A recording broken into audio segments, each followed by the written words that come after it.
हजारों वर्ष पहले की बात है। गंगा के पावन तट पर ऋषि उद्दालक अपनी पत्नी अरुंधति के साथ कुटिया बनाकर रहते थे।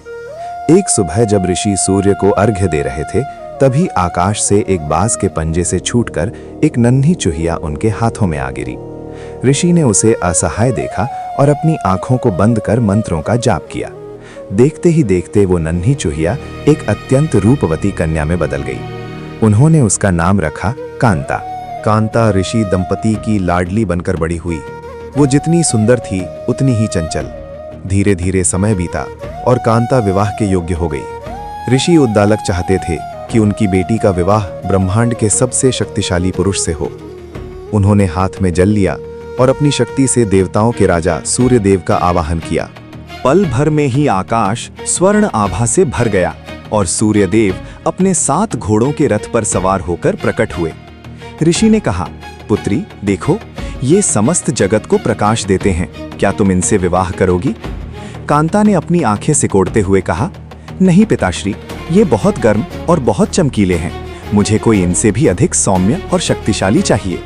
सूर्यदेव ने मुस्कुराकर कहा, ऋषिवर, तब आप बादल देव को बुलाइए, वे मुझसे भी बलवान हैं, क्योंकि वे मेरा मार्ग रोक लेते हैं। ऋषि ने बादलों को बुलाया, लेकिन कांता को उनका काला रंग और गरज पसंद नहीं आई। बादल देव ने सुझाव दिया कि पवन देव उनसे भी श्रेष्ठ हैं, जो उन्हें तिनके की तरह उड़ा देते हैं। पवन देव प्रकट हुए, पर कांता उनके वेग से चकरा गईं। अंत में पवन देव ने विशाल पर्वतराज की ओर संकेत किया। ऋषि ने ऊंचे हिमालय जैसे विशाल पर्वत देव का आवाहन किया। पत्थर के समान कठोर पर्वत देव को देख कांता चिल्लाई, नहीं, ये तो बहुत कठोर और पत्थर दिल हैं। तभी एक अद्भुत घटना घटी।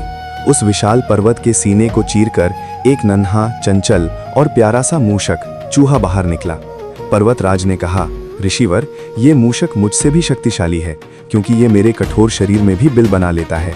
उस नन्हे मूषक को देखते ही कांता के चेहरे पर मुस्कान आ गई। उसकी आंखों में चमक थी और हृदय में अपनेपन का एहसास।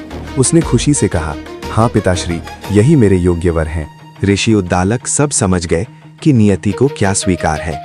उन्होंने जल छिड़का और मंत्र पढ़ते ही कांता को पुनः एक सुंदर चूहिया में बदल दिया।